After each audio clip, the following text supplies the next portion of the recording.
ఇది రామ భక్త హనుమయ్య సన్నిధి కొలిచే భక్తులకెల్లా ఇదియే పెన్నిది ఓ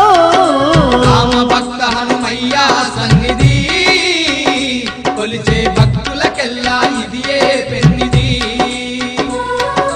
పవిత్రమైన క్షేత్రం ఆ పవన కుమారుని నిలయం పవిత్రమైన క్షేత్రం ఆ పవన కుమారుని నిలయం అవనిలో పుణ్యధామం శ్రీ ఆంజనేయుని ఆలయం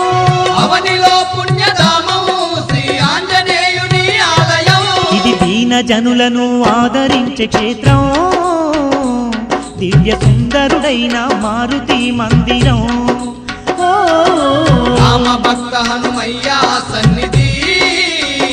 కొలిచే భక్తులకెల్లా ఇదియే పెన్నిది